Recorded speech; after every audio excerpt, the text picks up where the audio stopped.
man, I see. This is what happens when you're not used to everything. You're not used to doing everything right, and you got to get back right. And I'm screwing everything up, man. Everything. Vigilante Williamson here on the 62nd episode of the Vigilante Williamson Show. A show I haven't done in months. I kind of have tested my way back up to it with the VW casuals I did the previous week. I said the reason I stopped doing the Vigilante Williamson Show was to focus on different type of content. That started off with a review that's become like my Picard review, so it's not finished. And because of my work schedule, that's kind of changed everything about this channel. And not just this channel, just other stuff that I do. So I figured to take advantage of my awkward work schedule and go daily with the Vigilante Williamson Show. This is the return.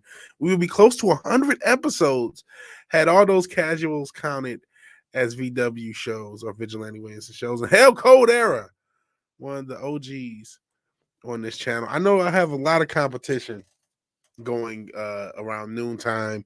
Actually, it's later than noon in the East Coast, but just this lunchtime area where I'm going to be doing most of my streaming. It's just like, oh my God, it's a murderer's row of other content in this space, which, hey, it just means I have to differentiate myself. I have to do more. So thank you all for joining me. Thank you all, anyone who's been a part of this channel for a long time, a short time. I really appreciate it. I really appreciate anyone who watches this playback. So please like the video if you haven't, share, sub, all that good stuff. So what do we have to talk about today? Quite a few things. The cover story, so to speak, is the fact that Colorado State is threatening to arrest unjabbed students. But we have stuff in the entertainment space to talk about. We have a kind of, I don't know if the right answer is funny, but we have somebody who worked on Daredevil, the showrunner, saying that he won't work with Marvel anymore because of CB Cebulski.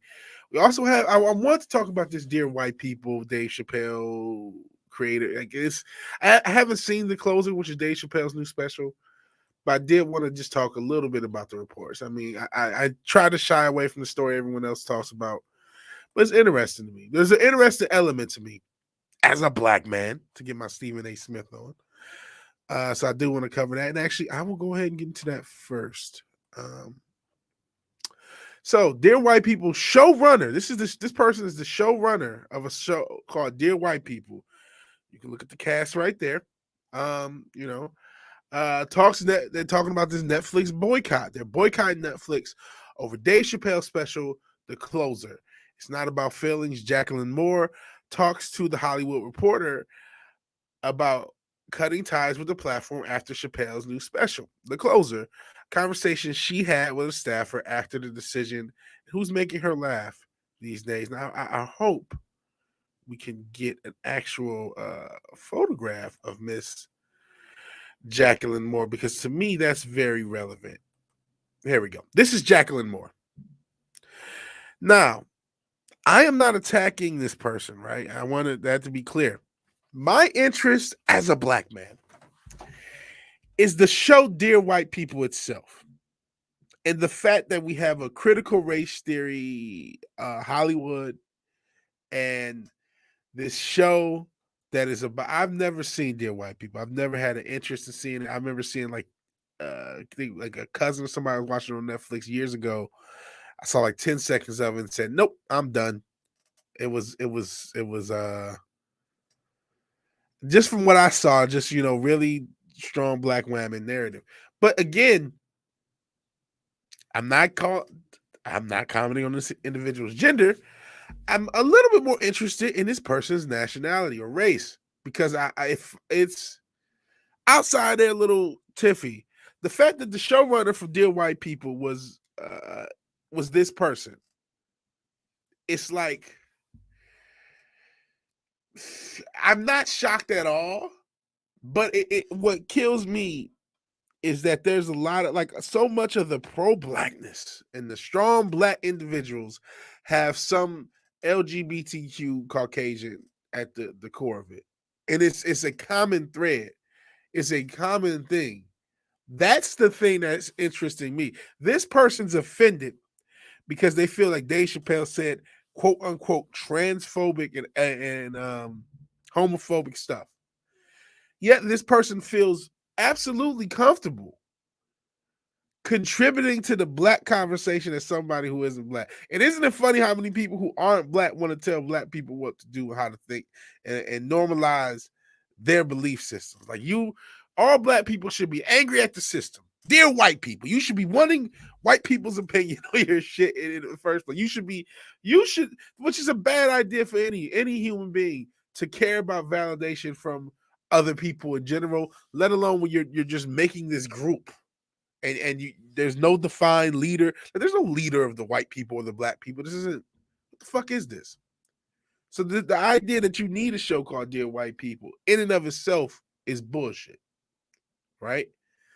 But there's so many people who are trying to encourage black people to not care about what they think themselves, but what they purport other white people to think.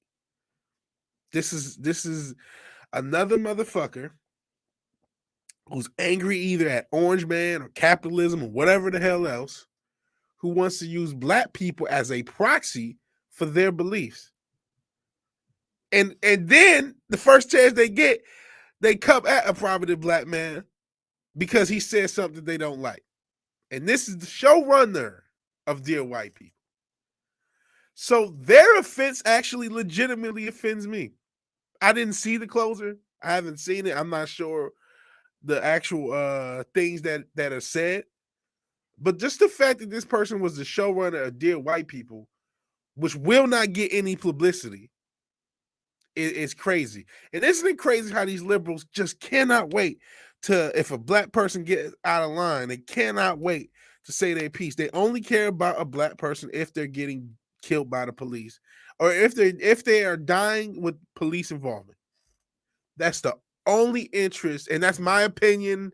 That's my thoughts. But this behavior that I constantly see is why I think that. This is why I think that. I can't tell you. I didn't see the closer. Maybe it is rightfully quote unquote offensive. It's comedy. I showed the Sigma meme, and I did not come up with a meme of the day. That's what happens.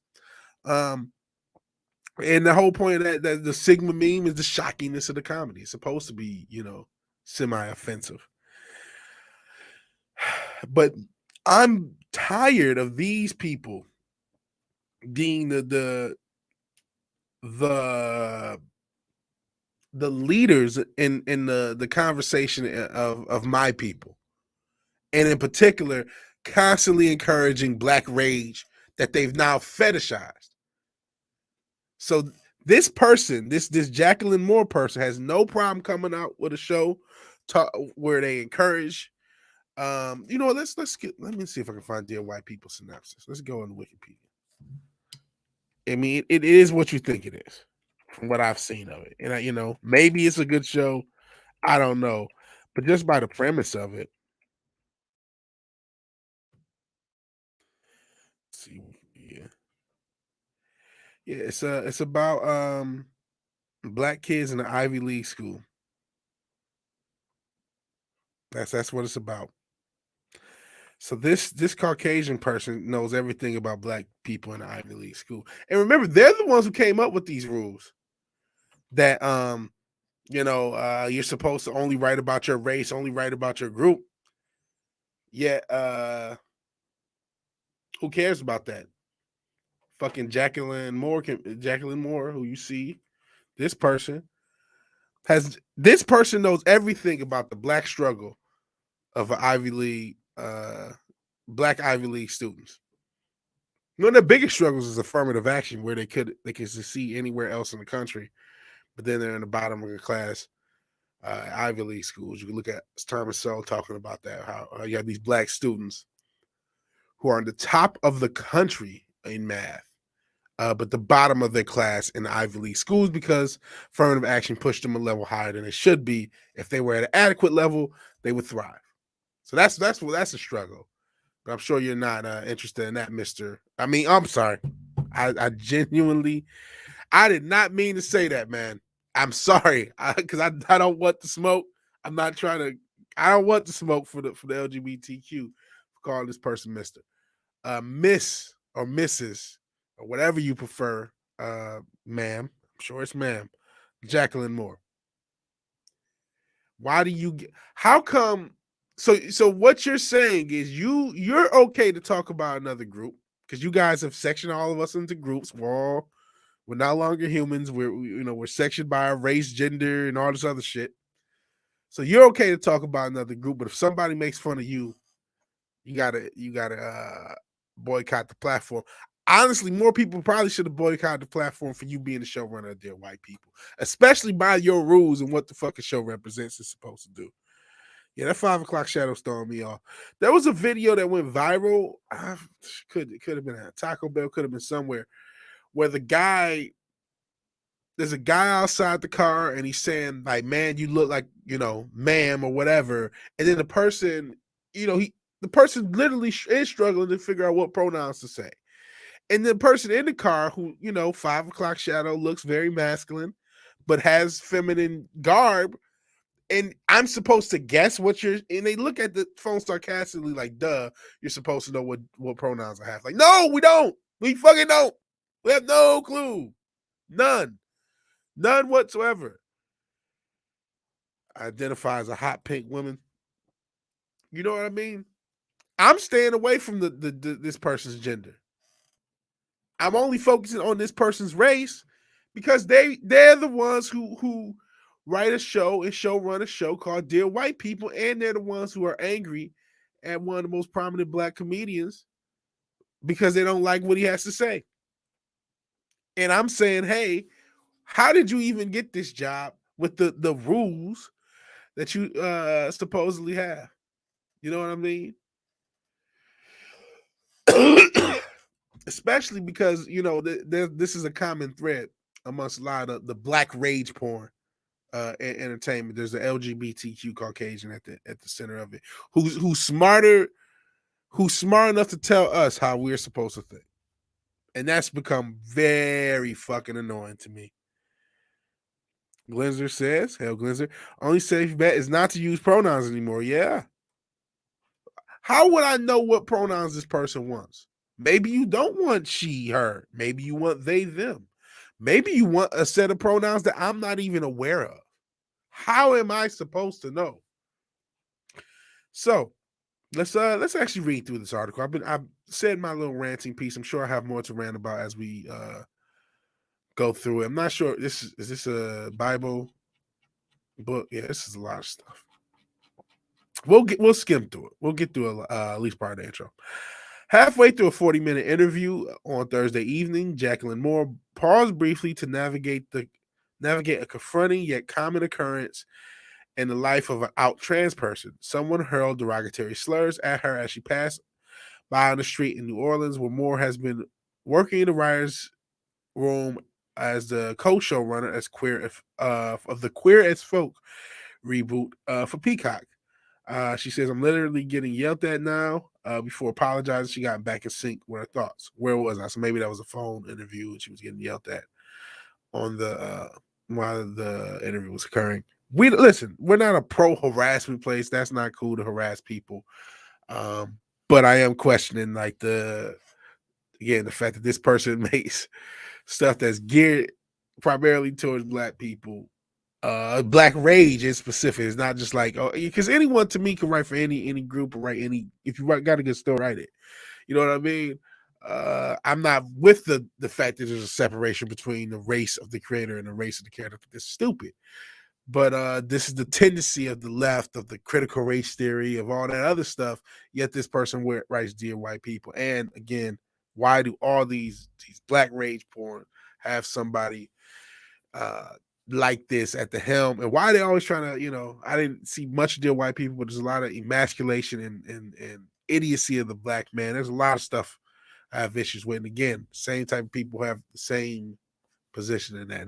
That's curious to me.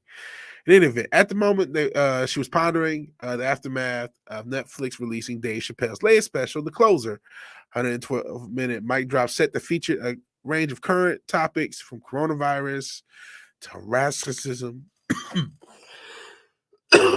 Excuse me. And hail Trinoculus P. I just see you showing up. It says Happy Columbia Day and Happy Canadian Thanksgiving. Cool. Appreciate you being here, man.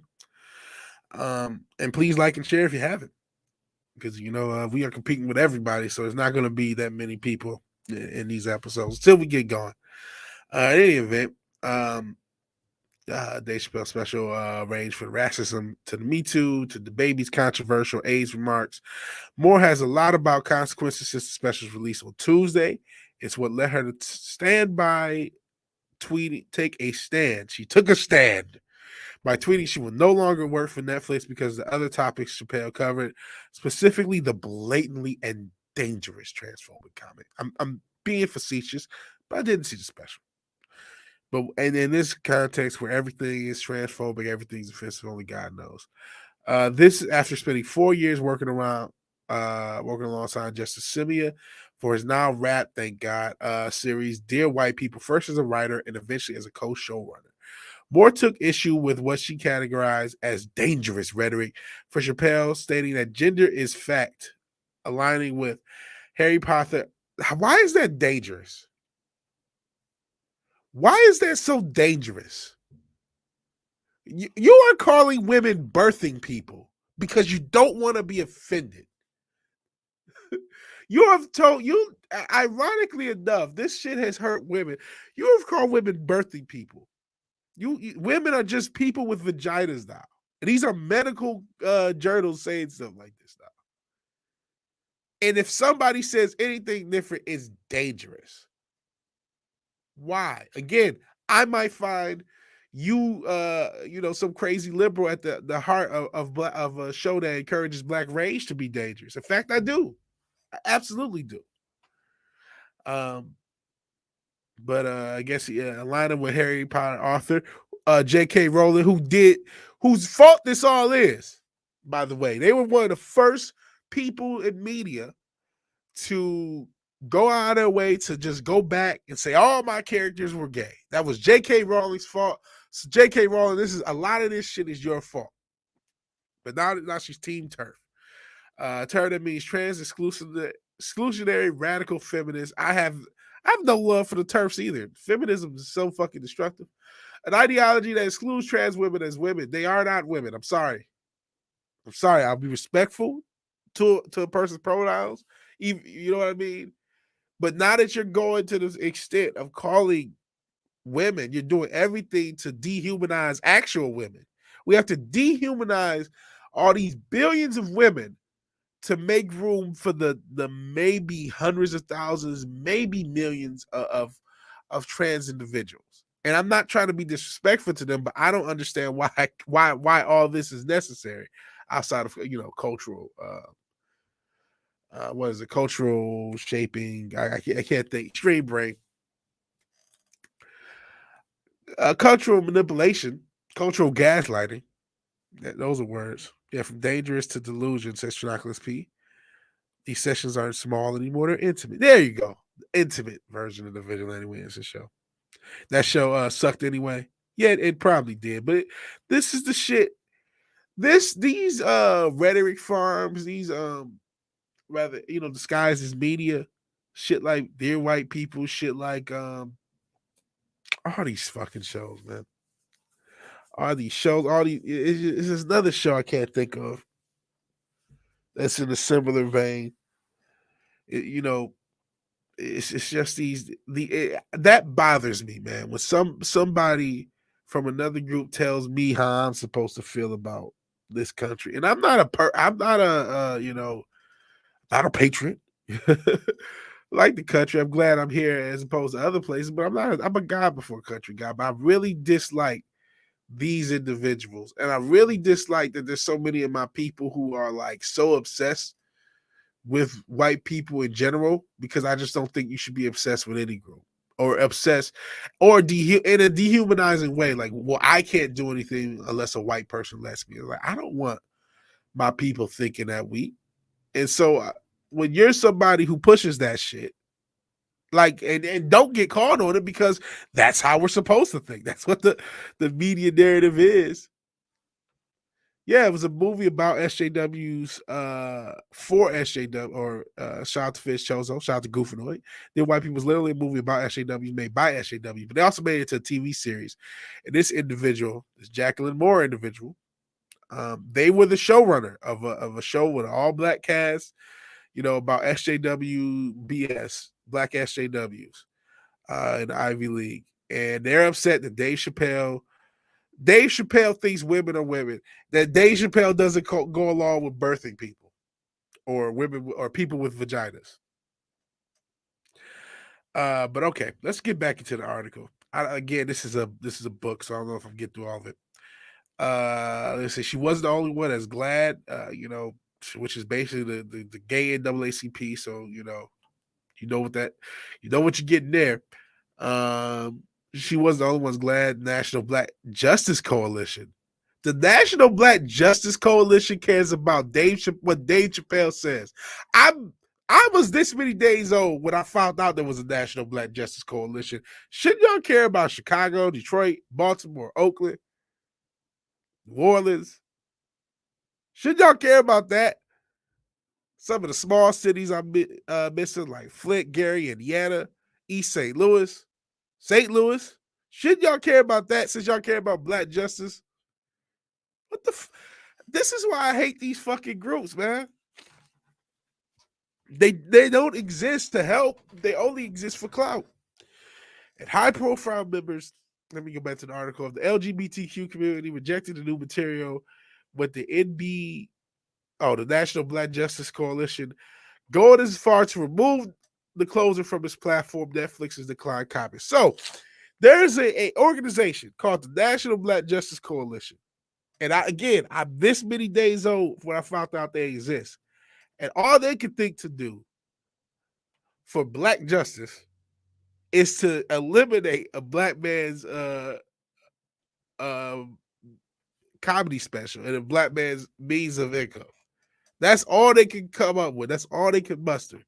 Again, all the cities I talked about, including my home city, Detroit. I said Detroit, Chicago, Flint, Gary, Indiana, East St. That's just the Midwest. East St. Louis, Cleveland, Dayton. You know what I mean? All these cities jacked up. We could use some black justice there. Nah, fuck that. Let's take away Dave Chappelle's special. Moore said, censoring Chappelle's not what she's after. Yes, it actually is. It literally is. Faith thinks she wants people to know the realities of what life is like for trans and other LGBTQ folks who face discrimination, harassment, violence, and abuse on a regular basis. I am not for people being abused or harassed or discriminated against any way, shape, form, or fashion. But I will say, for the word discrimination, if stating, a fact is discriminating, then what do you want me to do? Especially when I'm literally at a state, or getting to a state where you have to discriminate against women to not discriminate against trans individuals. That's literally what they want with like I said, bodies with vaginas and all this other stuff. And I think I may be roboting. And sorry about my, speaking of robotic, my voice, man, really congested. So sorry about that. But I see something's going on with my Wi-Fi. So apologize for that. And Trinoculus P says, sound like black people's control for me. And yeah, I saw that John Kent is officially bisexual. If we have time, we'll cover that. Started a little bit late. But if we have time, I'll talk a little bit about that. Let me see. It's much easier to commit violence against somebody you think is immoral or a liar. Sorry, she said she got choked up. You know what's funny about that? And she's right, by the way. It's funny how that's exactly the context of them dehumanizing a lot of people who don't want to do certain medical decisions, as we'll get into in the cover story, or the main event story, so to speak. The dehumanization of groups is wrong and is dangerous. You know what I mean? I'm not trying to dehumanize trans people by saying women are biological. That's a biological state. That's a biological fact. That just is what it is. It doesn't take away your humanity or how you feel about yourself, how what you think you are. But it's okay. It's okay. It's not okay to dehumanize them, and it's not. It's not okay to dehumanize people. But it's funny that you could normalize dehumanizing all sorts of people. You could dehumanize people that believe in who wear a specific type of red hat. That's okay. You could dehumanize people who don't agree with the narrative. I saw some shit where I couldn't tell you what sport they were at, but they were saying fuck Joe Biden, another fuck Joe Biden chat, hate hashtag let's go Brandon. But another fuck Joe Biden chat, and the woman said, "Oh, that's racist." I don't know how. It was white people talking about a white man, but somehow it was racist. So I'm not pro dehumanization, but it's just a weird thing. How it's okay to dehumanize certain groups. Someone not worthy of respect, it makes it that easier to hurt me. He says, please stop punching. Whoa, did they call him he? Or maybe she's quoting him. He says, please stop punching down. I don't know what in the world trans women control it. I don't know in what world trans women control the universe, because where I'm sitting, Dave Chappelle has all the specials, all the money, and all the things. I just want my friends not to get killed. Dave Chappelle did not say, I didn't see the special, but Dave Chappelle did not say kill trans people. And if this logic that me saying a woman is a woman, why does me saying a woman or is a woman lead to a trans person dying? Somebody walk me down slow on that. I mean that, no jest. Break that shit down to me like I'm a 2-year-old. My guess is they're saying, well, once you start to disrespect trans people by saying women are women and men are men, you make it easier for them to get killed. And you're normalizing their murder by denying their existence. That's my guess. I'm trying to read SJW, but that's not how that goes. You know what I mean? You're the one, like, now straight people are cisgendered and shit. All this other shit. Oh boy. Board talked to the Hollywood Reporter about arriving at the decision to boycott what she hopes to do next. As a longtime fan, Chappelle, whether or not she found anything in the closers to be funny, hours after the conversation, Chappelle returned to the stage at the sold-out, star-studded show at LA's iconic Hollywood Bowl. Following the screening of his untitled documentary about his summer camp live shows, Chappelle stepped into the spotlight to a standing ovation, which led him to say, if this is what being canceled is, I love it. Good for him. Jesus. Okay. You tweeted about the emotions you felt during the closer or watching the closer. What section made you cry? Dave has been making, this is Jacqueline, Dave has been making trans jokes for a long time, which is not to say that it's fine, but often it's come across from this comic persona he puts on, like a bit like Bugs Bunny, like Ain't I a Stinker. Bits where he says something outrageous and turns back to his crowd or slaps the mic on his knee. Some of his trans jokes in the past felt to me that is where they live. I'm not excusing it, but previously it didn't hit me with the full weight of Dave Chappelle hates me. And I'm not saying that he does, okay, but I don't know his heart, but it didn't hit me that way previously. It hit me as stupid as responsible, even juvenile. So what did he say? Let's see if we get that. And after that, I don't know how much more I can cover in this story, because we pretty much get it. And there's other things I want to cover, and we've already gone a half an hour. So shout out to the Nerdporial, shout out to TJ Rowe, who says when it's someone says it's racist and it's completely non sequitur, you just say fuck you. Yeah, it's referring to that story I talked about, people saying fuck Joe Biden. Apparently, to again, these are all Caucasian people. The people involved, the people saying it, the people criticizing, the person being criticized, somehow racism is a thing. People who transition have around 50% chance to self-delete even after. Yeah, I am aware of that. That self-deletion rate is sky high. And they've kept constantly saying, oh, society's fault, because we're getting so much stuff. I'm not trying to say, listen, it's not right to make fun of people, but it's also not right for people to be pushing their beliefs on other people. And I cannot. This is a very dark world, and I'd be lying if I say I didn't have a lot of depression. A lot of extensive topics we'll get into, and I don't want to see people self-delete, but like that's not. Another group with a high self-deletion rate is body dysmorphic. People with body dysmorphic disorder. So you can make a guess if you know anything about that disease, And you can take that information and do with it what you will. I'm not even gonna lead you anywhere. You guys are all adults. In any event, let's see if this person can actually pinpoint where they got offended or if they just made it up for clout. Which I'm not saying they did. I'm not saying they did. It could have been genuinely offended, but let's see. There's another mode Dave Chappelle has is almost professional. That's why he's brilliant, because he breaks down the world for his audience. In the closer, I feel like this is where the trans material lands, because it felt like he was breaking down the world, and I cried a couple moments, specifically because of that. The one that broke me came when he was talking about Caitlyn Jenner, who, by the way, is, of course, someone I'm not a fan of. So it's okay for you to dehumanize them because they're conservative. You know, it's dehumanization. What was the exact term? It's easy to commit violence that you think of someone's immoral. That was what it was. But you're not a fan of Caitlyn Jenner because they don't agree. They don't think the right type of things. Talked about Caitlyn Jenner winning a Woman of the War award, saying that she'd only been a woman for about a year, had never had a period. If he were a woman, he would have been. He said that would make him mad. It does make me mad, he said. And a decent amount of audience agreed, and he called himself Team Turf. See, I'm not, like I said, I'm not for any type of feminism, so Dave's on his own with that one. These moments broke me because it crystallized the feeling that they don't believe me. They think it's absurd that I call myself a woman. They don't like me. Isn't it absurd that you could be a woman and have never had a period? Yes, it is absolutely absurd. Isn't it absurd someone who was not assigned female birth could be a woman? So I gotta follow these mental leaps.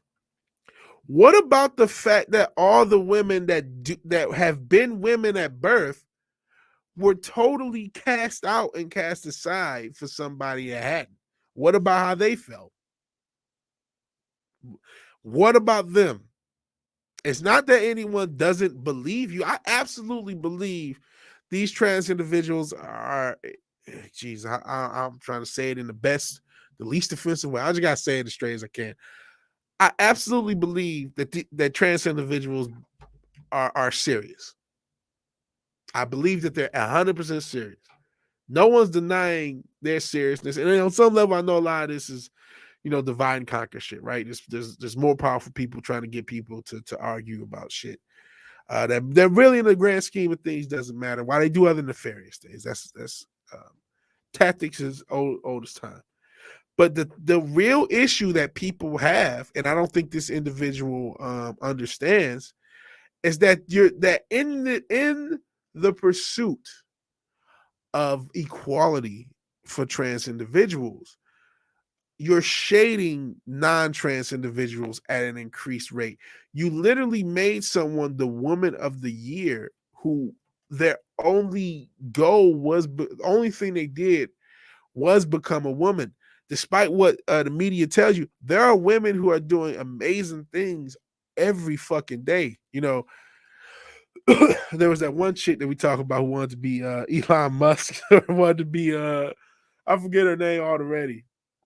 Keep forgetting her fucking name. Somebody probably let me know in the chat. But yeah, trans woman I can control the universe and they can't reproduce.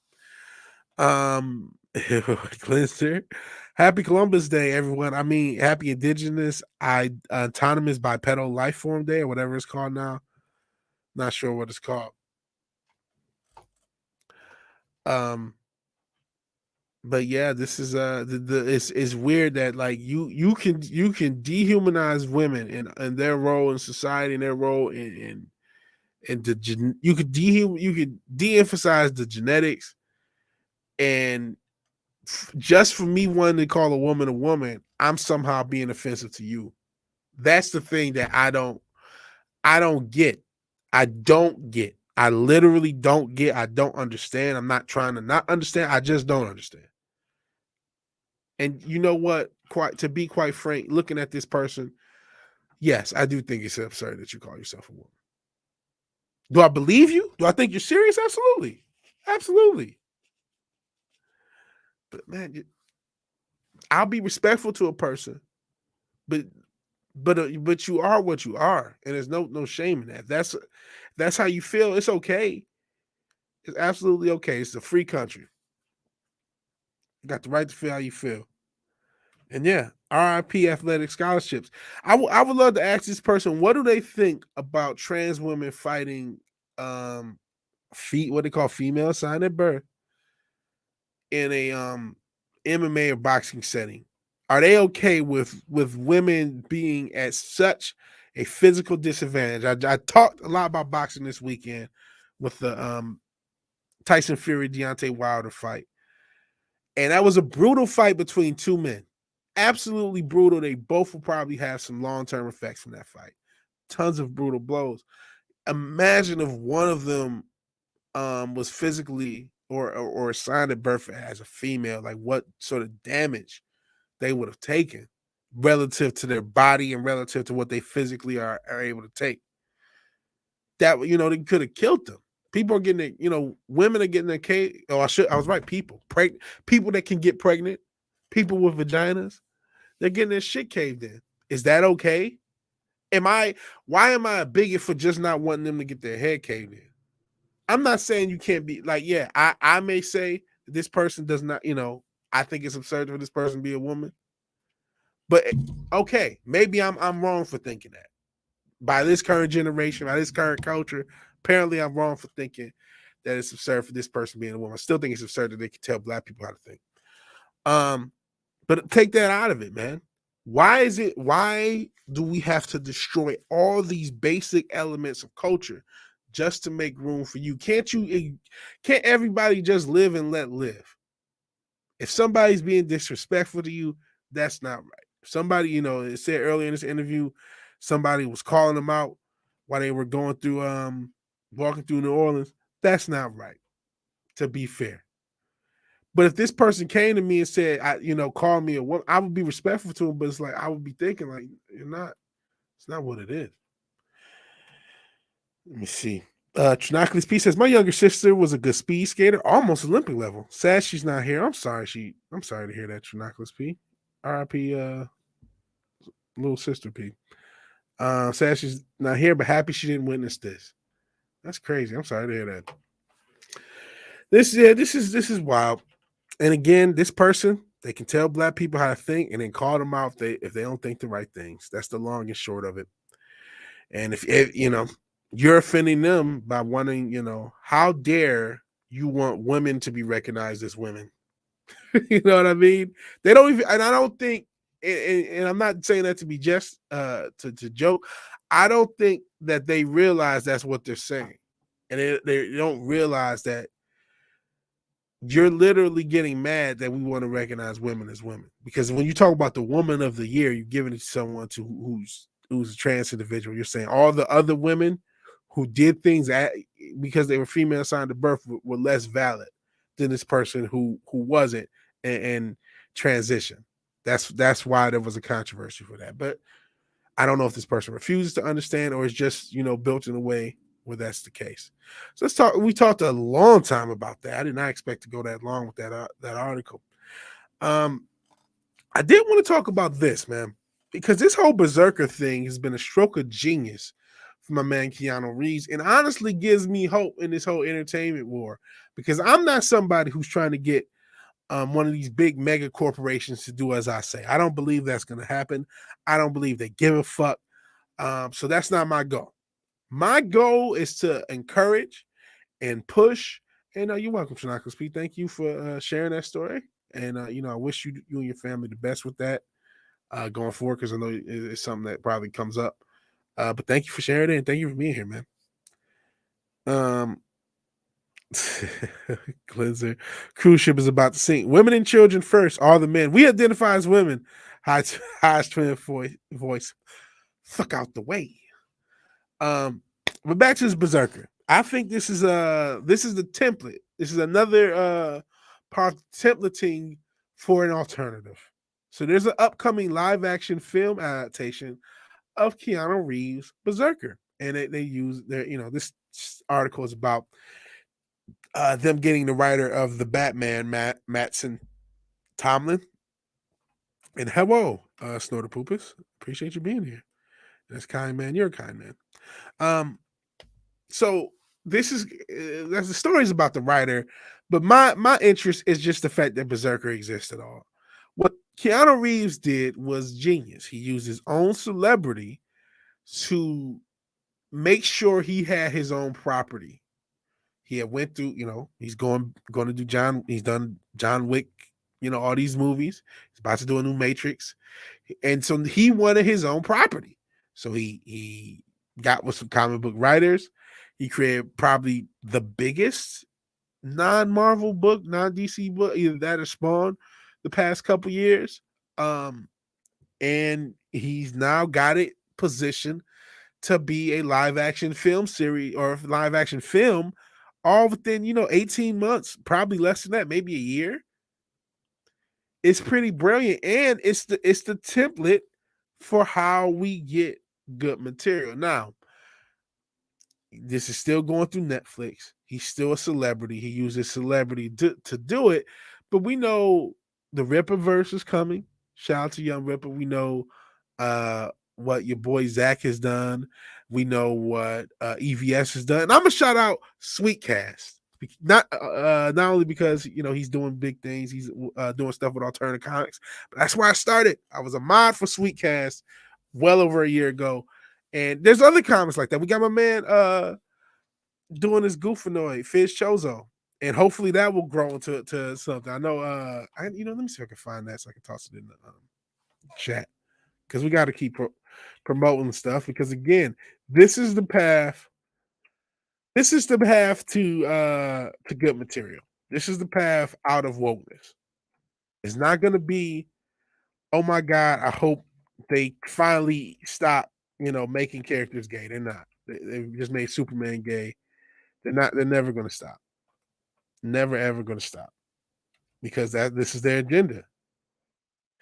But if we can create our own material, rather it's a Space Crime Domino by KMFS. I saw Brightest Day. I'm not sure if he'll show up in the chat. He was doing a read on Space Crime Domino. Here is Indiegogo, Goofanoid. Whether it's Goofanoid, whether it's another, no matter what it is, no matter what live action form of media or form of entertainment we're going to get, if we're going to get good stuff, it has to be done independently.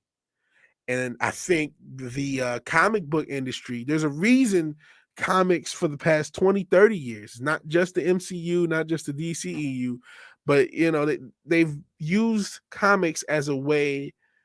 A lot of people try to use comics as a way of getting into Hollywood, because they work as storyboards. They work as a way of testing a theory, testing to see if something's going to work in live action. They work as R&D, so to speak, as entertainment, outside of obviously being its own form of entertainment. So I think this is the path, what Berserker did. And granted, they probably had some of this stuff already lined up. Keanu Reeves is a big star. He probably had it lined up. And as Berserker hit certain success metrics, things got greenlit. I'm sure that's how it went.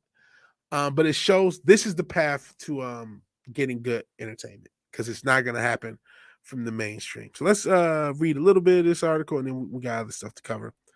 And hell, Xerxes Casanova, he says salutations. And Glenzer says a movie's over a series, because the series can start off good and descend into crap, which I agree. A lot of these series have their story to tell, and then they don't know what else to say outside of that. All right. Batman co-writer Mattson Tomlin has just been hired to pen the screenplay of Netflix's upcoming live-action adaptation of Keanu Reeves' Berserker comic book series. Reeves himself made the announcement during an interview with Collider, when he seemed quite driven by the production's little by little movement forward. I would say further than little by little. It's only been a year and a half since this thing existed.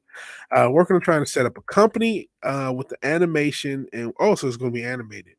I thought you said live action. Yes, it's live action here. I'm not sure. Maybe they're doing both. We're working on trying to set up a company with the animation. We just had a writer for the film, so they're doing both. Okay, it looks like.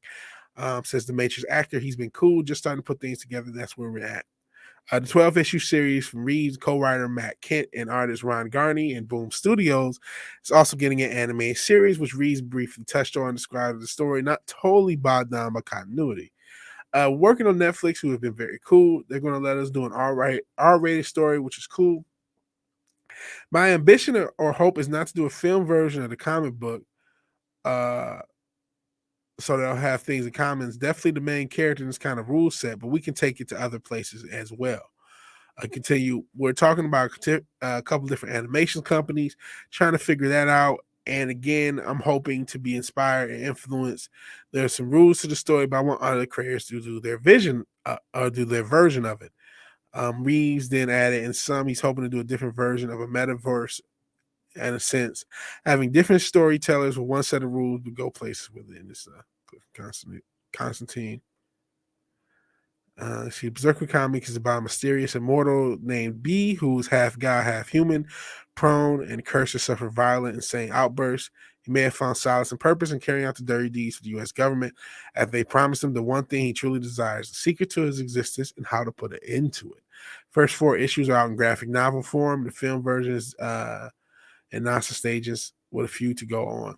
Again, this was a brilliant thing, him even putting this together, because it's something most actors don't do. It keeps him in control of the properties he's in and gives him a property to own. And this is the template for us. It's going to be a lot harder for us because we're not Keanu Reeves.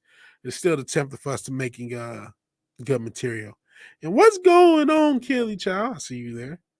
And John Berserker says Cold Era. So cool. Appreciate you showing up.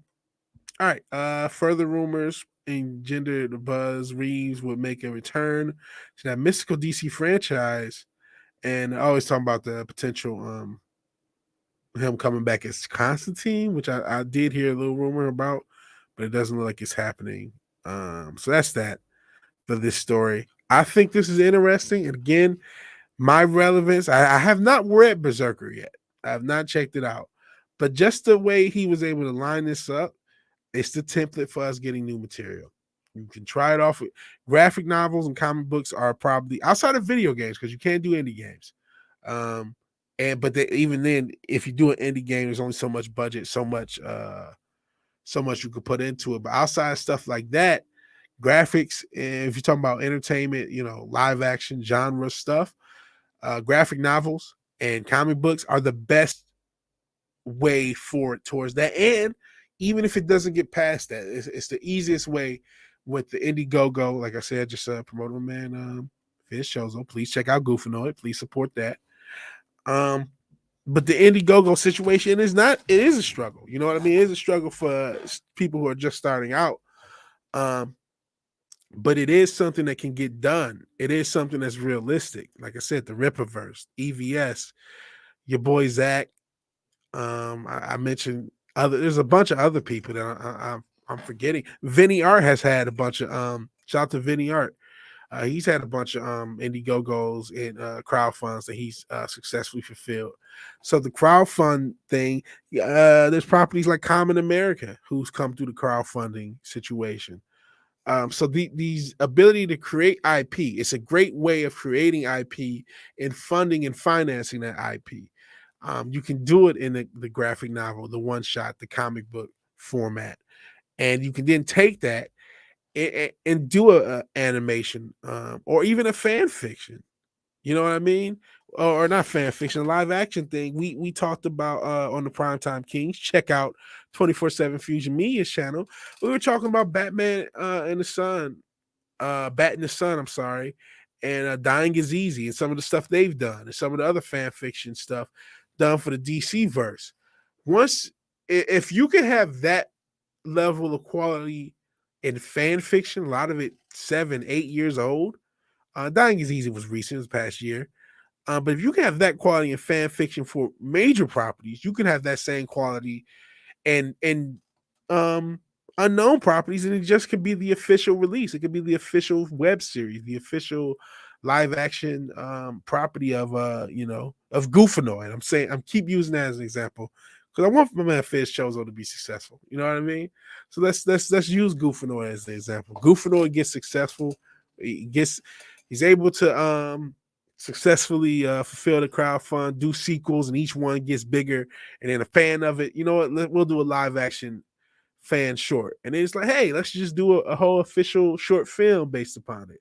or let's do a whole official animation based upon it. And now Goofanoid is a property that exists and has its own material. Is it going to be as successful as, the biggest thing for Marvel and DC? Maybe not, but it'll be successful enough to finance itself, and it gives us as fans something else to watch and care about. So I know I'm hard plugging my man Fish Chozo. Everyone keeps saying it's a bad idea. Holy shit. I couldn't disagree with them more, Fish Chozo. I couldn't.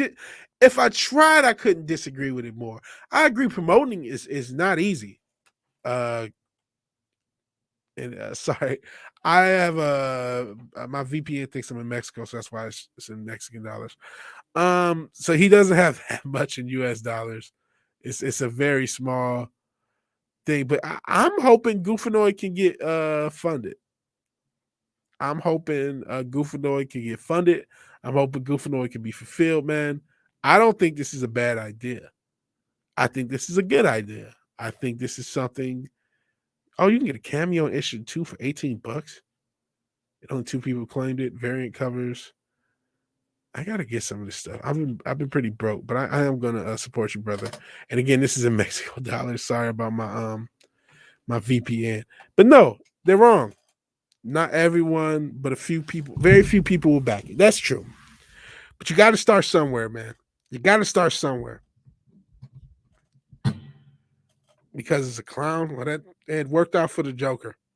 And maybe that's what they're thinking. It's too much brand crossover with the Joker. But like, man, I say you got to start somewhere. I think it's a good idea. The art looks cool. Run with it, man. Run with it. And TJ Rose dinking around with his indie game right now. Maybe someday it get published. I had a shitty indie game on the Google Play Store at one point in time. Very shitty. But hey, I'm gonna try it again one day. Goofanoid isn't a bad guy, so that makes it even more interesting. I didn't think he was. Yeah, he's slapping. Evil's getting slapped with the rubber chicken of justice. Listen, I think this is a really good idea, bro. I think you gotta express yourself creatively, man. And I think we need new material so bad.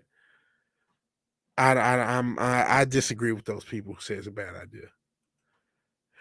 Disagree completely. Please check it out, man. Check it out if you're in the chat or if you're watching this playback. I think this is how we're going to get new material going forward, man. We need entertainment. We're not getting it from the entertainment companies. I think Berserker is the template. Everybody's not going to be Berserker, but it's still, I think there's something to aspire for. And don't listen to anyone telling you it's a bad idea. You got to try it anyway. You got to keep going. And even if, it's not the first thing doesn't hit like you want it to, it's a place to get better. Yeah, lots of distinction there. I think it'll work if well written. Ignore those folks. Yeah. TJ Rowe agrees with me. You got to be creative, man. You got to be creative. Creativity is a huge part of the human condition. You got to push forth your own vision. Okay, so this we're gonna kind of zoom through this story, mainly because it's fucking stupid. So it's not completely stupid. It's not completely unmerited. Daredevil showrunner Stephen S. DeKnight announces he will no longer work for Marvel after discovering editor-in-chief C.B. Cebulski used to pretend to be an Asian comic creator. Now, didn't read through this article, but I am aware of the controversy. Back in the days, Marvel used to have a lot of their writers write under Asian pseudonyms for their faux manga properties. And CB Cebulski was one of those writers as well. And it's kind of weird because it was encouraged by Marvel. It wasn't like their idea. So you know what I mean? It wasn't like the writers say, hey, we'll pretend to be Asian. Marvel's idea, at least or the people, as I remember it, I'll skim through it to see if that's again the case. Yeah, he worked in Marvel as the talent liaison associate. But yeah, there was a Marvel rule that barred editorial staff from creating comics. Even for the publisher or competitor without special permission. And in the case of permission was granted, asserted that the individual cannot be paid for said work. So Cebulski began to write under the pseudonym Akira Yoshida. So maybe I'm misremembering the story. Basing the pseudonym off his then current residence in Japan, I guess he was living in Japan, and his ability to speak Japanese. Sapolsky will go, yeah, he wrote another Japanese themed titles for Marvel, including Elektra the Hand, Wolverine Soul Taker, which leaned on Japanese imagery, purported by Yoshida to be influenced by his own identity. Dun dun dun. Eventually, in 2017, then Image Comics brand manager Dave Brothers called attention to Sapolsky's identity as the Asian creative, prompting longtime Marvel staff to admit after years in Tonido that he and Yoshida were one and the same. Stopped writing under the pseudonym Akira Yoshida after about a year, Sapolsky said in a statement issued to Bleeding Cool editor Rich Johnson. It wasn't transparent, but it taught me a lot about writing, communication, and pressure. And continued, I was young and naive and had a lot to learn back then. This is all old news that has been dealt with. Now as Marvel editor-in-chief, turning over a new page and excited to start sharing all my Marvel experiences with up-and-coming talent from around the globe. So first off, throw away whatever the fuck I remembered. I was totally wrong. That's why you shouldn't listen to me. Looks like he came up with it on his own. I could have swore it was something about some of these, because these are Japanese based comics, but like some of these things, I didn't think he was the only one. So maybe I'm wrong. This is why you should read. I thought it was other people. Let me see. In the past, female writers had to get write under male names to get published. Absolutely, that is a thing, and it's kind of fucked up that it was a thing. But yeah, and hell, Brightest Day was talking about you earlier. Shout out to Brightest Day. As the incident occurred years ago, and the powers that B ran an insanely successful damage control campaign to protect Sapolsky. After all, had he posed any other demographic other Asian, he would have been struck up on social media near immediately. Near immediately, and certainly would not have retained his high level position. The Knight was only made aware of Marvel's EIC history on October 9th when Harley Quinn animated series. Oh, good old T. Franklin, who was killed for not making Harley Quinn gay enough. And thank you for this spelling, Bounty. I love you guys. But T. Franklin resurfaced the story. I am crying, wrote Franklin, bringing up the subject seemingly apropos of nothing. This is Akira Yoshida, a white man, current editor-in-chief at Marvel. So I guess after they're done canceling her, it's okay for her to help cancel other people. Notice Franklin's tweet thanks Digital Domain senior animator Elena Scott. Reaction to the story. The Knight reply in Revelation, how's this man still have a job? Completely unacceptable. And so that's the Twitter war.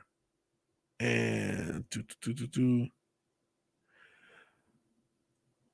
so this is him going. So this is Stephen the Knight, this guy who was the showrunner at Daredevil. And yeah, talking about you earlier. Yeah, we were talking about. I forgot now what we were talking about. We were talking about you. He's trans Japanese. There are people who are transracials. And wasn't Poison Ivy into men? She's a femme fatale. No, she Poison Ivy and Harley Quinn are lesbians. They're hardcore lesbians, and if you make them bisexual, it's because you're a bigot. That's what T. Franklin did in the cancel mob was at her, and then she got it pushed, it looks like, to her CB Sapolsky. This is Stephen the Knight, the showrunner for Daredevil, a former showrunner. He says he had no idea. He loves writing for Marvel, but this changes the equation drastically. There's so many great editors out there to allow a man to climb to the top through cultural identity theft to remain in that position, excuse me, is unconscionable. Totally understand for me.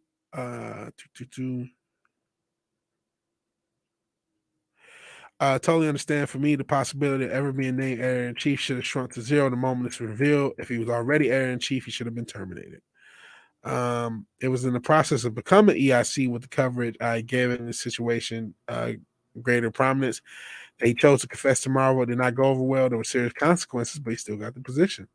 I have zero problems with pseudonyms, but when you present yourself as a different race or gender to deceive and get ahead, that veers into fraud, in my opinion. There's a point to that. That's a safe bet. Even though I think this is crazy, but these are the rules. These are the Marvel rules, and this is a Marvel guy. Those are the rules, the one of us rules. How dare you ever do anything offensive? From everything I reported, this is old Rich Johnston. You can take him with a grain of salt. Everything I reported and research at the time, it was to deceive, not to get ahead. It tapped into his interest while providing a way to get into writing work outside of his Marvel editorial job, which is against Marvel's rules. Honestly confused by this. What was the purpose of the session not to get ahead? So now this conversation is needless. We kind of already covered it.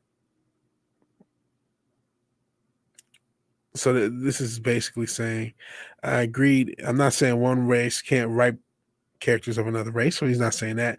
But you can't pretend to be a different race no matter what you're writing. The fact that this is even a question is beyond troubling. Well, Rachel Dolezal exists. Fucking, we got Martin Luther Cream, and you guys got fucking CB Cebulski. This is kind of a weird story. I can't lie. It's not quite the narrative I thought it was, and that's why it's good to read and not assume transracial makes just as much sense as transsexual. Exactly, the exact amount of sense. The exact amount of sense. I got a greetings from Xerxes, brightest day, and I'm still trying to remember what the fuck the context was.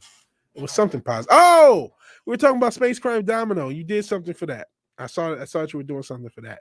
Because we were talking about creators, needing new creators, and Kai's a creator, and my man Fish Chozo's a creator. Even TJ Rowe apparently has an indie game he's doing. And so I was just talking about that and said, you were doing that thing for I think like a read through for Space Crime Dominoes. That's what you were mentioning. Otherwise, you're an awesome guy. All right. So we are out of the entertainment stuff, got some news, politics stuff, and we'll get into the main event topic. A little late because I didn't expect to take this much time because usually shows last just about an hour. But in any event, school equity support team, which I love that's the title. Parts ways with member after anti-white TikTok videos go viral. So I can't tell you the nationality of this person. Apparently, they're not Caucasian. That's what they said. But this member of Tacoma, Washington School District Equity Support Team. What is it with these school districts? What is it with this education system? Probably be the question to ask in the last two stories. What the fuck is going on with this education system, both at a public level and at a higher level? But yeah, she had these comments on the TikTok, and we'll play some of it. Alicia Lamo Bush is with Jen Askew and three others. She says, "Can I gush for a mother? My friend Haley Seals Pendergraft, who I have the honor of." I can't imagine Haley Seals Pendergraft as anything other than a Caucasian person. I would be shocked. Who I've had the honor of being her campaign manager and friend, just earned the invaluable distinction of Moms Demand Action Gun Sense Candidate. What in the world is this? So this is her thing. All right, whatever. So she serves as the campaign manager for Maple Valley School Board candidate Haley Pendergraft. Critical race theory and its place in Washington public school curriculum has become a major issue for the campaign. Lamo Bush says on TikTok, you can achieve the American dream. Oh, yeah, here's the video. I'll actually let her. Oh, Jesus. Hopefully you guys can hear it. Let her talk for herself. Can you guys hear this? Please let me know if you can.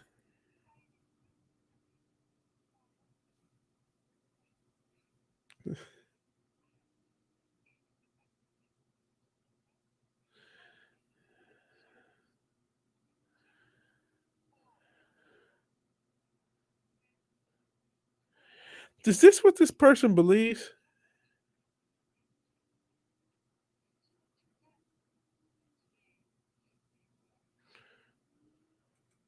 So, firstly, can you guys hear? Can I hear? No sound from the video. I mean, words were still popping up, but let's see why that is. You guys can't hear. Maybe because it's using Rumble. Jesus, I don't know why you guys can't hear.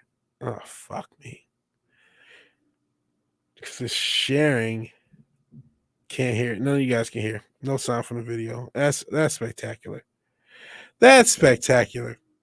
Okay, we'll just read through it then because it doesn't look like it's gonna work out. It's set up to work. So if it's not working, My guess is Rumble in my browser or something. All right. In another video, Lemieux Bush appears to mock those. Actually, what she was talking about is you can achieve the American dream if only you work hard enough to conform to society's norms. By society, I mean white supremacy.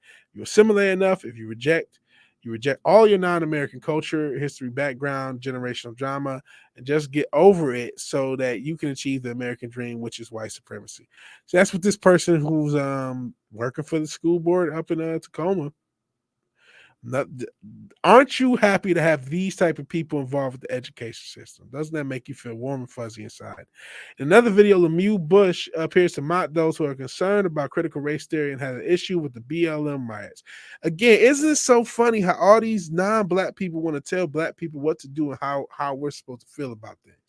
They only care about a black man when they're dying. If a black parent comes to this school board and says, I don't want my kids to be taught critical race theory, he ends up on the FBI list. Yet they want to say it's okay for black people to destroy their own neighborhoods because of what happened with a criminal. That's what they want to normalize. And I still don't think, man. I can't just scream Illuminati confirm everything. I'll keep my thoughts on a lot of that BLM shit. Numb to that shit. But just not only the how coordinated everything was, just taking it at face value. Why can't someone dispute critical race theory? Why is white supremacy just the default for anything you don't like? It's white supremacy. Like I said, you say fuck Joe Biden, white supremacy. You're being racist somehow. And how could you have an issue with a media narrative and not just black people, a bunch of rich white people who want to fight the power, destroying a bunch of shit because racial justice. That'll get racial justice. The more you destroy, the more justice I have. All right. This person's in another video titled Joe Rogan says giving into the woke mob will result in straight white men not being allowed to talk. In that video, Lemieux Bush looks at the headline and lip sync.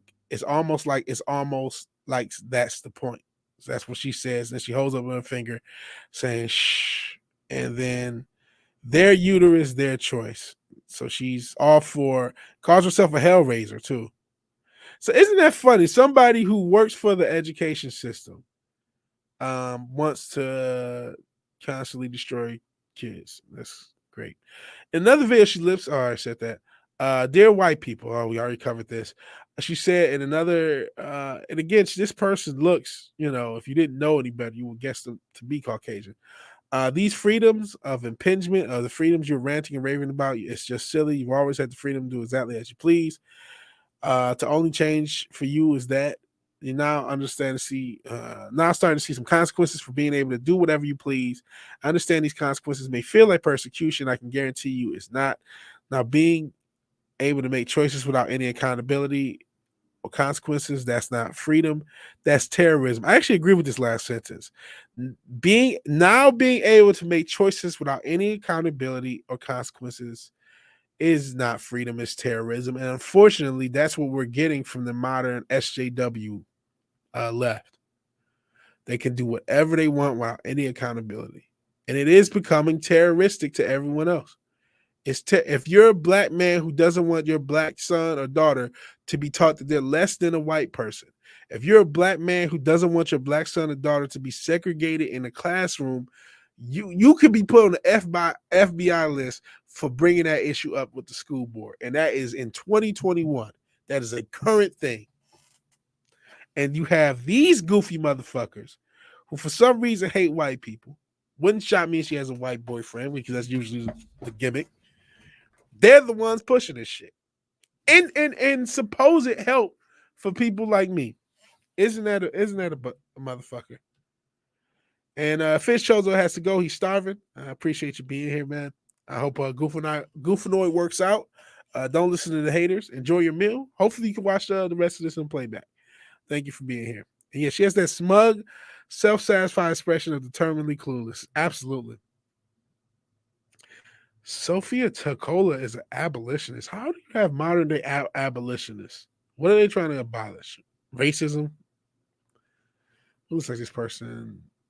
Okay, I don't want some of this stuff looks positive. Looks like this person made had a fundraiser. So in another video, she captioned, "Folks, you're racist towards white people." Then she wrote, "Me, along with the, hold on, let me get my glasses. What is it? I can see. Oh, it's a bitch. See, a lot of stuff would probably work if I played the video, but the sound's not working. So in any event, this person, because I could go through all this shit. And here's her statement in response to some of her TikToks being controversial. There's a video circulating that you may or may not have seen, which is a compilation of some of my TikToks. Some folks have compiled some of my public TikTok videos. Pumpkin Spice Whitney White. I use account to work in realities of being an anti-racist activist, of course. Of course, and the anti is silent, as we know, and person of color in a predominantly white community, which I guess you could have always lived in a different community if you didn't want to live in that one. We all have different experiences, perspectives, and approaches to how we navigate life. This is mine and mine alone. My experiences and approaches are not Haley. She is her own person. That's the person whose campaign she's managing. And she who happens to have a very different approach from me. This is one of the main things I love about her. So she's not, I'm reading through this, and she's not taking any responsibility. She goes on, she says, it is not divisive to call attention to systems of oppression. It's not harmful to speak your truth. What is divisive and harmful is to ignore oppression and abuse. I agree. It is divisive and harmful to ignore oppression and abuse, which is why you're being reprimanded. And hopefully, I think, what was she getting? She get fired? Got to scroll all the way up to all this madness. Yeah. So she got fired from the equity support team. I wish people could look in the mirror. These people, you people who are so trying to fight oppression that you've become the source of oppression and don't even realize it, have no clue about it. As my man Snow the Poopers, that smug look of self-satisfied and terminally clueless. These terminally clueless people. That's the magic phrase, your truth. There's only the truth, man. Let's get a little bit further. On Friday, Mike Hansen, superintendent of the district, and Emil Hard, I can't believe that's the name, director of equity, it shouldn't even be a fucking position, sent a letter to the Tacoma School District which said the subject of videos is not aligned with Tahoma's equity goals or the sense of belonging we're striving to create for each student, staff member, and family in our community. If you have kids in the education system, you got to get them out. I keep saying that. I'll say that every week. You got to get them out. And hell, they may kick you out themselves. So this is the main event story that I wanted to get to. Thank you, anyone who's rolled through all of this this mess we talked about. We're not gonna have enough time to talk about gay Superman. Maybe tomorrow. And yeah, there's this objective truth in my opinion. That's what people don't realize. It's not your truth, it's your opinion. But that's how, it's funny how words work. That's why you change the meaning of words. You can really do a lot of damage. And you know what? They've changed the meaning. Now you're unvaccinated, right? You didn't get this. It's not a vaccine, by the way. Oh, TJ Rose, your old college, yeah, Colorado State. I'm sure they're not going to be the only school doing this, and this is probably going to be what happens. This is the reaction to this cool thing, this extreme authoritarianism, this dehumanization of people who don't want to put an experimental gene therapy that people who have gotten this gene therapy are still getting sick from the disease they're trying to prevent. It's very depressing because you see that society and the powers that be are just going to destroy all of the civilization that you know. They're going to constantly they're going to fire people for not getting this, and now we have a university looking into arresting people for their medical decisions, and then they'll tell you your body, your choice, because they want you to have the right to murder babies. That's the fuck we live in. Oh, you are donating, TJ Rowe. I would definitely suspend my donations if I were you. For fuck's sake. Time to suspend your donations. Yeah. You might get your credits rescinded. They may take away your degree. How dare you risk other people's lives by not getting a gene therapy that doesn't stop the spread in any way, shape, form, or fashion by its own, by all the information we have on it. So, if you're found on university property or any university building, you may be cited or arrested for trespassing and face further disciplinary action.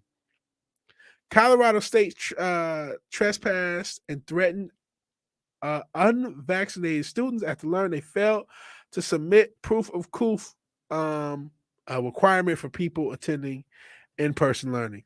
In an email sent to the unjabbed students obtained by Turning Point USA, they allege that they pose a threat to safety and well-being of the community.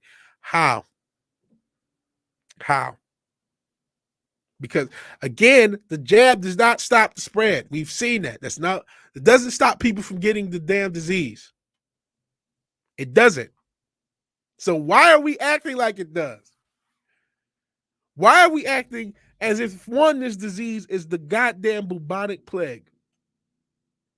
And that these people are carrying around the plague without rightfully doing something that we know will stop them from spreading it. That is not the case, but that's the standard of the conversation. That is the way the conversation has been framed amongst all this shit that they've been doing the past 20 months. This 14 days to stop the spread has become the end of your personal freedom. Not only do you have to get this gene therapy, you will be required to do so regularly throughout the year for the rest of your life. And if you don't do it, you may get arrested. That is the standard that is starting to be established. Or you may get thrown in a camp.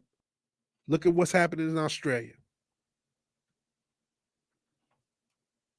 And so you were jabbed before it became political. It was immediately political. Because your asthma, fine art degree is not vital to your career, so they can suck it.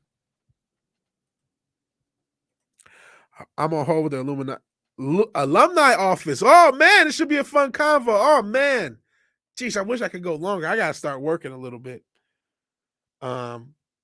That would be cool to see what they say. Because I want to know how this is going to be established. You know what I mean? Like, you're going to start arresting people for not having the thing. We talked about Disney. They're putting stickers on the jabbed and non-jabbed. That's great. Almost like they're putting the Star of David on someone.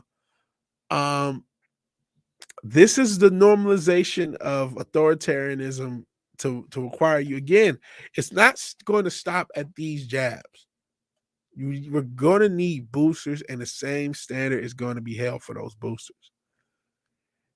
And there's still going to be people who get these jabs and get these boosters and still get sick, as has happened countless times. There's and there's still going to be people who have complications and they can't sue, and they have no recourse for if they have complications, and that's not going to be a part of the conversation. You're not allowed to think that. You're just supposed to pump this gene therapy inside your body as often as we tell you to. And if you don't, you could get arrested for trying to educate yourself. Now, we know this education system is a farce. We know this indoctrination system is a farce. And hell, even our own TJ Rowe, he got a fine art degree from there, and it isn't even vital to his career. And hopefully, at least he got some tang there, because that's the one advantage to colleges is tang.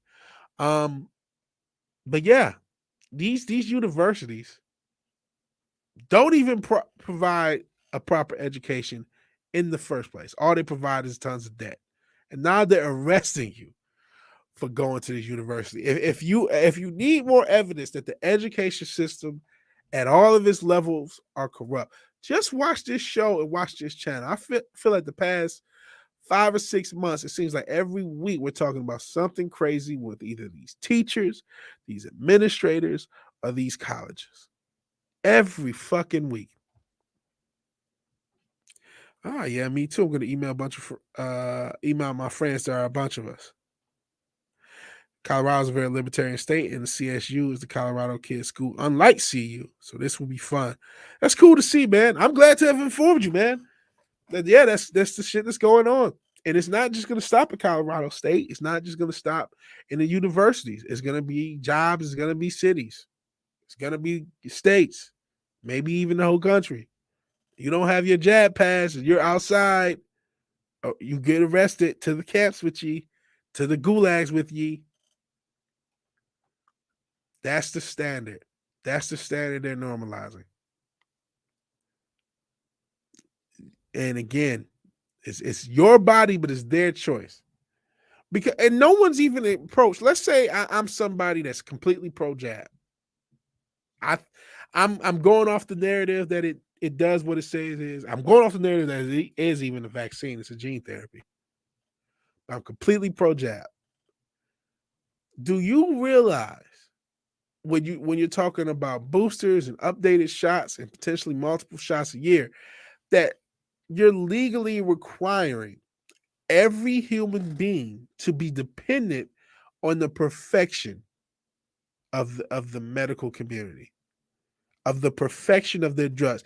If there had not been a history of lots of lawsuits for all the medical stuff they've treated in the past, for which there was way more research, for which there isn't, isn't a year or two old disease or virus, but has caused complications, has caused issues with people. All these different medications that all these different medical companies have that cause tons of complications, and now you're saying the entire human race has to be dependent on these people for help going forward, and must take their jab and must continue to take their boosters for the rest of humanity. And I don't think that's connecting that's what they're doing. That even if you think that this series of jabs works, which we already know the complications and all the issues with it, you're saying that every single person that ever exists must use this stuff in their bodies and continuously do so going forward, or face criminal, or be labeled a criminal and face criminal prosecution. That is where we're heading. And the people who are so pushing it, the people who are so demonizing and dehumanizing anyone who doesn't want the jab. We talked about with the young lady, Jacqueline Moore, how it's dangerous when you can make someone immoral. Well, what are you guys doing with this damn jab? So they're no longer getting your $500 per year. They say they took down your reason, and we will see, trying to activate the rest of the folks. This is interesting. Good for you, man. Good for you. And again, TJ Rose got the jab. He said he got the jab. This isn't about, it's about freedom. It's about, you don't have the right to arrest people for not doing something with their fucking bodies. And that we've become that the state-sponsored media has been able to normalize enough human beings to believe that's the case is actually remarkable. But hey, was it Mark Twain says easier to convince somebody, it's easier to fool somebody than to convince somebody they've been fooled. So a lot of people, they'll never reverse course on this thing. Never. Only medical experts who agree with the truth or science, with their truth. Yeah. Because if you're a medical expert, you can't have evidence of something else that may help. It has to be this. That's what Fauci wants. He's promoting one poke every 6 months until further notice. So that's what I mean. So, and shout out to Forbidden Ruin. So you want to normalize that everybody has to get a poke every 6 months, lest they be jailed. And that's what you want to normalize for all our humanity. And God forbid, even if there was no nefarious nothing from these medical companies, which anyone with a brain can tell you that's not the case. Let's say they were just trying to do their damnedest. By the standard they have already set with every other treatment for every other disease, they will make mistakes because humans make mistakes. And you're putting the whole human race in the hands of biochemists for the rest of humanity, lest they be thrown in gulags and unpersoned from society. Oh, man. So that pissed me off, and this stuff pisses me off. And honestly, just personally, this stuff really makes me depressed because I feel like, I'm starting to have things actually kind of work out in my life. My whole life has been a struggle, and now that we're getting to the point where things are, some of that hard work that I've put forth in my life are starting to have some fruit, the world is collapsing around me. And it's like I have no control over this shit. That's why I do this show, so I can talk my shit, because it's the only measure of control I feel. But it's very depressing that this is becoming normal, because it's not going to stop at Colorado State. It's not going to stop at Disney putting stickers on the unjabbed. That's not how this ends. That's not how this ends. Yeah, there's science. Bought and paid for says that we've been dying as a species since 1965 from McClimate. Then in the late 2000s, discovered the numbers and reports were fraudulent, and the mainstream media covered it up because the mainstream media is state-sponsored propaganda. Nothing more, nothing less. Yeah, fuck Fauci. We got to get out of here. It's getting late, guys. Super late. So let's hit some positive news. Because I could talk till my face turns blue about this bullshit in this world. Let's talk about something positive. And this is really positive. A 3-year-old boy who was missing in Texas was found in the woods after 4 days. 3-year-old boy in Texas who had been missing since Wednesday has been found alive, thank the Most High. According to authorities, Christopher Ramirez wandered in the woods while playing with the neighbor's dogs. His mother was unloading grocery. The dog returned, but the toddler did not. Gotta pay attention to your kids, mom Dukes. Christopher was found 4 days later by a landowner near the Texas State Highway 249 outside of Magnolia and Montgomery County, around 5 miles away from his home. Wow. He's now under the care of doctors and nurses at Texas Children's Hospital in the Woodlands with his mother by his side. The Grimes County Sheriff said in a statement, he's a bit tired, dehydrated, or else hungry. I imagine, because I don't know how he survived 4 days as a 3-year-old in the woods. Jesus Christ. As overall in good spirits, he was reminded for a period of time by professionals at the Texas Children's Hospital. In the days prior, hundreds of searchers combed the woods day and night by ground, air, and water while investigators look for leads related to the disappearance. The search involved multiple agencies and volunteer groups, including the FBI, Texas EcuSearch, a search and rescue organization dedicated to searching for missing persons. Donald G. Soule, Sheriff of Grimes County, wrote a sincere thank you message to everyone participating in the rescue mission. I want to express my appreciation and heartfelt thanks to everyone that assisted in the search for Christopher and those who never gave up hope, to the many AMS, firefighters, law enforcement, and support partners from the federal, state, local jurisdiction, and many private citizens and private search groups that helped dedicated to this mission, the news media groups that were on the site, and the stations that were so kind support to look to keep broadcasting the story and ask the public to look for Christopher. The kind and humble citizen that found Christopher was indeed a special guardian angel that was in the right place in the right time. He is humble, a kind man that did not want his name mentioned, and I have several good visits with him and thanked him for being there. He replied that God told him a Bible study yesterday evening to go look for him, that he would find him. The morning this man did just that, and the rest is a happy ending to the story.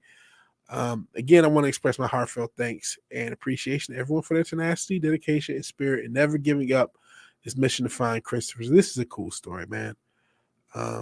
Kid wandered off in the woods, was missing for 4 days, which is frightening, but they were able to find him. And this is with all the crazy, depressing shit we were reading and talking about. It's cool to just end on something positive, see something on Woodlands. Oh yeah, because you're in Texas. 15 miles away from your house, says Trinopolis P. And yeah, poor kid. Hope he recovers fully. I feel the same. Yeah. We can all talk until we're blue in the face, forbidden rule. And you're right. And I'm sorry you got here late. Please check out the playback. We talk about the Dave Chappelle situation. Actually, that's what most of the podcast is about. I didn't expect to go that long on that. And the Dear White People showrunner and all that shit. Yeah, I'm old. TJ Rose old enough to remember when the 1970 claiming there was going to be a new ice age. I remember in the 90s they're saying that by 2020 it would get so hot that we would be melted and shit. All the fake shit with climate change. That's another can of worms. That's another thing that they're going to enable to get more authoritarianism and more destruction of the human condition. Oh, you're using too much power. And yes, there are really great supplements: vitamin C, zinc, and cheap, well-tested drugs. Ivermectin. Yeah, I said it, bitch. Jesus Christ, it's a controversial thing to say that. You're better off saying the word "cunt" on this platform than that. But I said it. Fuck it. They can prevent viruses already, but the drug pushers won't make money on that. In rant. I'm ending my rant today.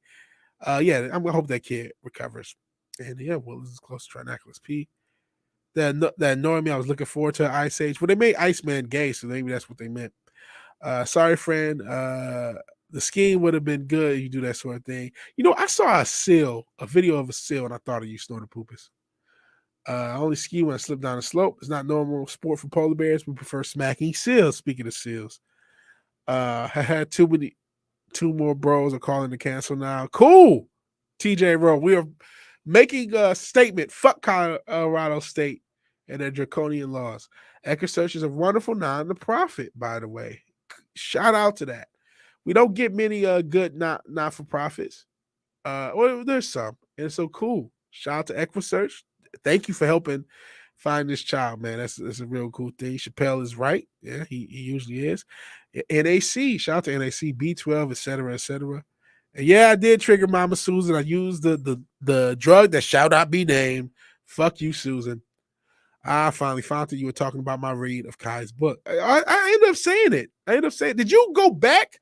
Because right afterwards, after you asked, it took me a minute. I told you what it was, and then you went back. My bad. Yeah, it was reading Kai's book. The 4 stab companies made $80 billion as of August 2021. It's funny how that works. All right, guys, I got to get out of here. Time to hit the music. Hopefully you guys can hear the music. Shout out to Trinaculus P, Forbidden Ruin, Brightest Day, Snorter Poopus, TJ Rowe. We had my man Fizz Chozo up in here. Decepticon King was here for a little bit as well. Let's see who else was here. Here's Fizz Chozo right here. Glenzer, Keely Chow, Xerxes Casanova, Brightest Day again. Finally found out what we were talking about. Him reading Kai's book. Shout out to Kai MFS as well. Trying to get through everybody as I'm running super late. The Nerdporial Life Form. All right, One Rough Girl was here. Again, Decepticon King, Cold Era. How can I forget Cold Era? All right, if you like the video, please like the video. If you're so obliged to share and subscribe, please do that. Just Another Red Shirt. He's not just another red shirt. He's the red shirt, and I guess he was lurking. Even if you do none of these things, thank you for watching. Thank you for your time. And good night and God bless. I appreciate anybody watching this live or in the playback. I will see you guys later. Peace. Some motherfuckers are always trying to ice skate on